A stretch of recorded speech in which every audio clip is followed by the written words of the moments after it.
Actually, I was introduced to Abel through a friend, a writer named Menno Mayes.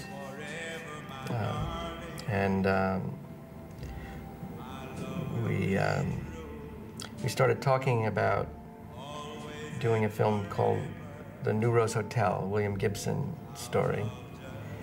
And I went to Abel to see if he would be interested in doing that film. And I remember meeting a number of times on that project and other subjects that I wanted Abel to consider. And he kept bringing up this story of the bad lieutenant that seemed to be always coming into his mind. And eventually I said, well, why don't we do that?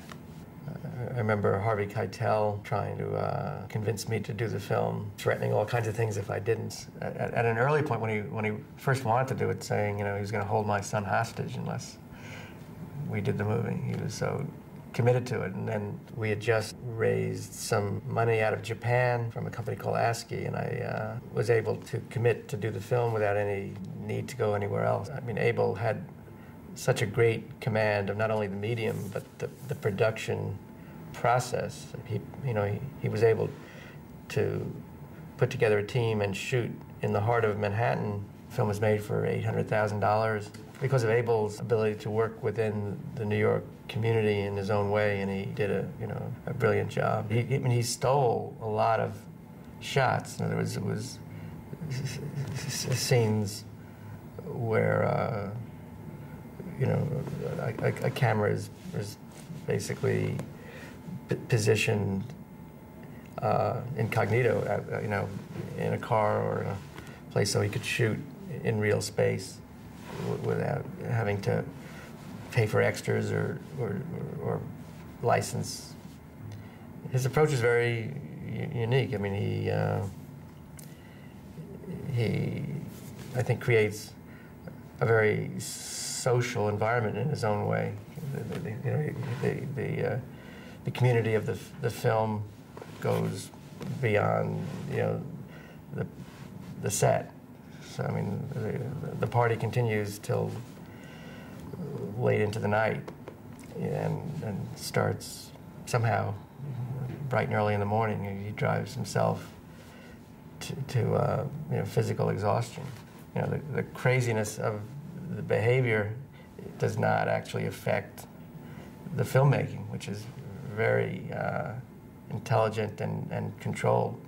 So the outward appearances really are defied by the work itself.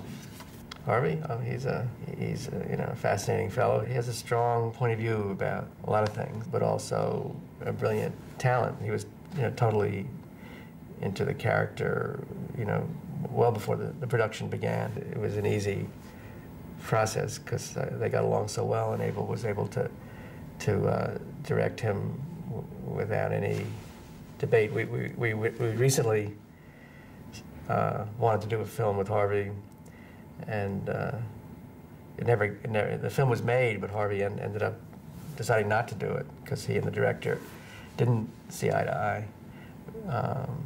So I can see how things could not work. I think one very important component was Zoe Lund, who wrote the script with Abel, who was herself, a junkie and died not long ago. She was a real strong influence on the film and the script with him. It was the first script that Abel had done with a writer other than the writer he'd worked with on King of New York and the other films up till then, Nick St. John. So it was a new turn for Abel. It came out at the same time as Reservoir Dogs, and the two films had an interesting parallel reaction. They were both shown in Cannes that year, and there were other places where they were teamed up. I remember Julian Schnabel was sitting with us in Cannes and just raving to Abel about the film. And the next table over was it was Tarantino and his group, and we were all in a very celebratory mood. Because the film was received extraordinarily well. I was amazed at the universal reaction to it, and you know, Harvey won Best Actor award in the independent film project here in the States, the Spirit Award. The film was distributed by a little company that never had a successful film before, called Aries, Paul Cohn, and they did very well. There were a couple of countries, I think in Ireland, where it was banned, but generally, you know, for a little movie, the film was, you know, and it's such an extreme film, which was X-rated. The film was very well received by the critics and you know, the kind of audience that wanted it.